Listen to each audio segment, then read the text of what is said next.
Hey everyone, RogueGold here, and today I had a pretty fun video idea that I came up with not that long ago, and that is, I've been talking all of your guys' ears off about how grand 2022 is going to be for the Division franchise. I've called it the year of the Division, and I truly believe it is going to be that. We've got 5 main content releases to look forward to across games and other media formats, and there could be even more surprises awaiting us that we don't yet know about, kind of like Hearts on Fire was last year in 2021. And so I figured, you know what, I love to watch ranking videos on YouTube all the time, whether it be for TV shows, movies, whatever. Why not do one of my own and fill you guys in on my excitement level for each of the 5 Division projects we have coming this year, those being the Division 2's inaugural return update, the Division Heartland, the Division Mobile, the Division Recruited novel, and the Division Netflix film. Now to be clear, 4 out of 5 of those are basically confirmed to be coming this year. The Netflix film is a bit tricky, since I don't think they've started filming yet, but the impression I've gotten thus far is that they're aiming for a holiday 2022 release, probably December, the very end of the year. So with the, uncertainty of the world these days, that could get pushed back a few months. Regardless, for the sake of this video, I'm going to include it as a 2022 release.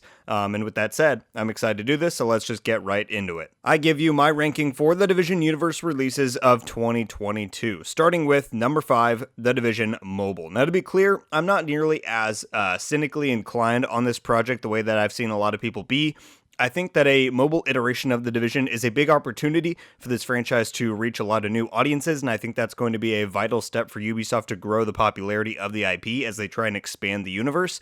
And so I want this game to succeed as much as it possibly can. Plus, I'm a sucker for The Division. Why would I not want the opportunity to play some iteration of it on my phone? That said, this is a mobile game. I'm going to wager that 99% of my audience on here are fans of the console and PC version of the Division games, and therefore are probably fans of playing console and PC games. That's not to say we can't enjoy mobile games, but there's certainly a huge, gap of interest in there. Even if this thing were to be like the best game of all time, you're not going to see me transitioning to become a mobile game YouTuber.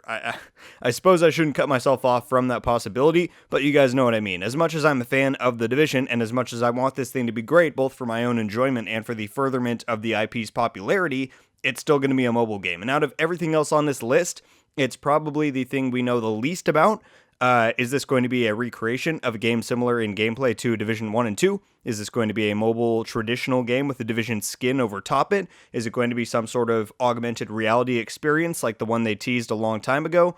We really don't know, and so that's why at this point I have to rank the Division Mobile as my least anticipated Division Universe project for this year, even though I'm still hoping it turns out great. Number 4, the Division Recruited novel. This one was hard for me to place because I am very excited for this novel. I was a bit late getting into them, but I'm a huge fan of the first 2 Division books, New York Collapse and Broken Dawn. I love their storytelling mechanics, especially the first one, the characters, April's journey specifically, and they tied into the games nicely while also being able to tell us, new unique stories and showing us new corners of the world of the Division that we haven't really seen in any other place like the games or elsewhere. And so while I can't wait to see what other new stuff we're going to learn about in this one, I'd say there are 2 things holding this one back for me. One, this time around Recruited is being written by a new author, different from the first 2 books, and it's telling us a new story, and as far as we know, we're not following April Kelleher's journey any further. Now to be fair, I've heard nothing but great things about this, both the new author's understanding of the Division IP and his storytelling in general, and the story of the novel itself. Those claims coming from people in the community who've gotten a chance to read the book early, namely NGN and Bond Diesel, and so while I fully trust their judgment and I anticipate that I will like this a lot, I can't say I'm more hyped for this than the other stuff on this list based on blind faith alone. I'm sure I'll love this story and the characters,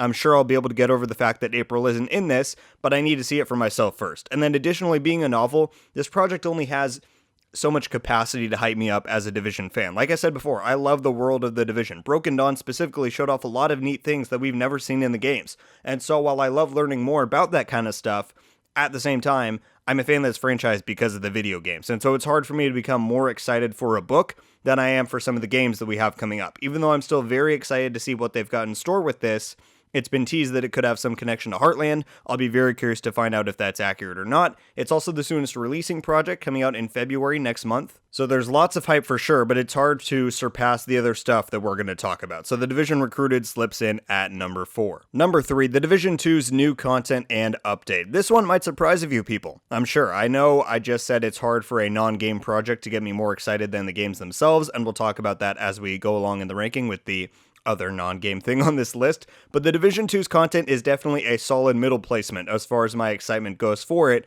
compared to everything else we're getting. Obviously, I'm excited for the Division 2's new content and its future beyond that. That guided a lot of my discussion content in 2021. But at the same time, and while what we've heard so far seems really promising, it's still the Division 2. For what it is, I love the Division 2. I think they did a great job refining and personalizing the core experience of the game. The movement set and cover and gunplay all feel like evolutions over the Division 1. The enemy design is phenomenal with their AI tactics and their engageability with weak points and whatnot. The entire PvE side of the game is a straight up improvement over the Division 1, in my view. That said, the Division 2's PvP has always been a sore spot as someone who is a big PvP person. I love the Division for its offerings across PvE and PvP, but the truth is that I got hooked on the Division 1 because of its PvP.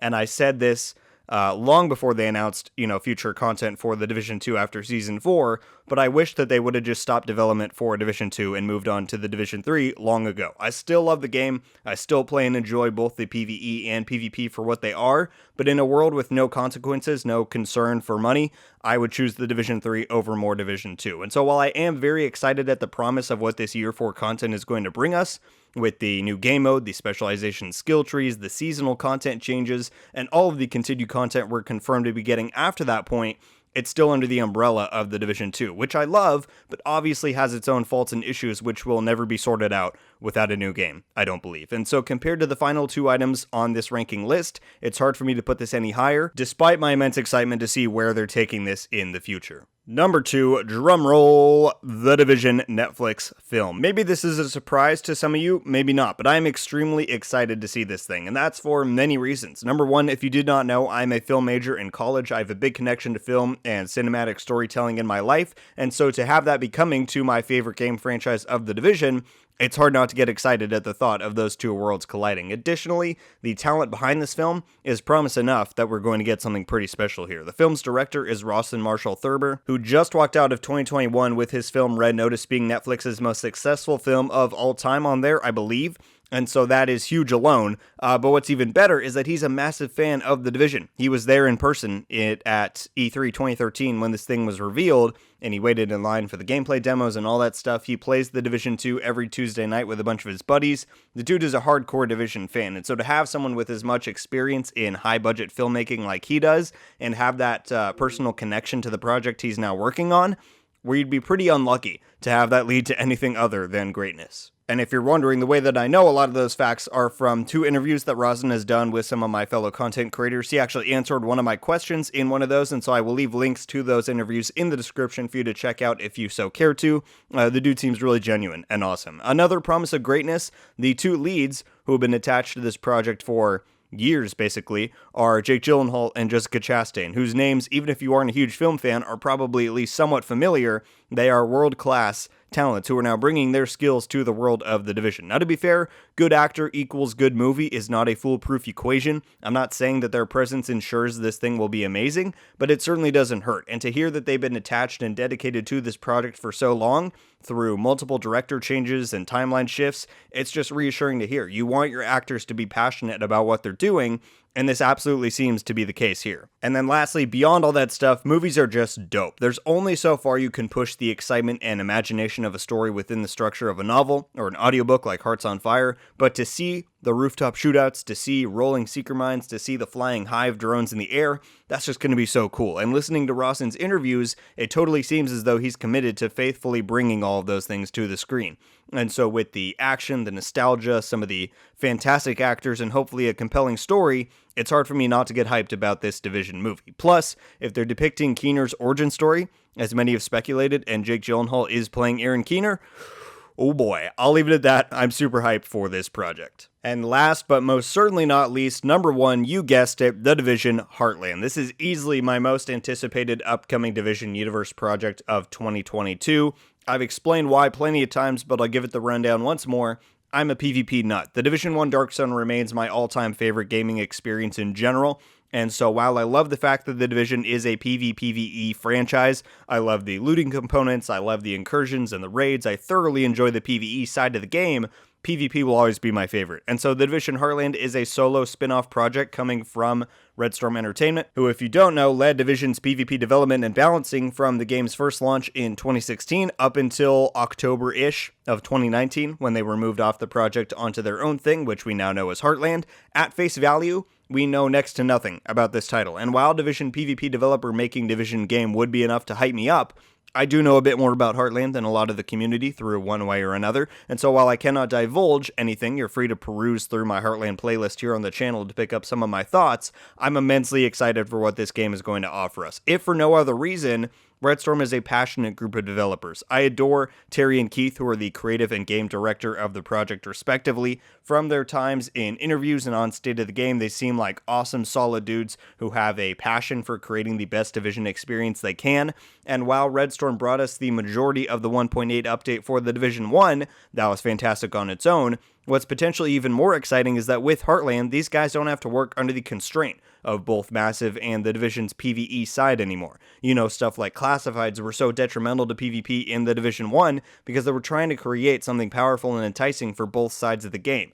But now, Red Storm gets to set the rules. They're calling the shots. They're the ones deciding and what focus the game is taking. And so given their track record, given who's behind it, given other things I may or may not have seen, the Division Heartland is easily surpassing everything else on this list to claim that #1 spot of my most anticipated and hyped Division Universe project for 2022. And I cannot wait for the day in which we can finally openly talk about what awaits us with this game. Thank you all so much for watching. Leave a like if you enjoyed this video, and be sure to subscribe with notifications on so you can be updated every time I upload. Let me know your thoughts on both my rankings for the 2022 Division projects, but also your own. Whether you'd like to explain them or not, I'd love for you to leave your ranking 1 through 5 down below. We're at the precipice of finally being able to see what all of these different projects are going to offer us this year. Like I said, we've got the novel coming next month. Hopefully more news on Heartland and Div 2 to follow soon after. Probably mobile sometime in the summer or fall is my guess, and then the Netflix film in the last few months of the year.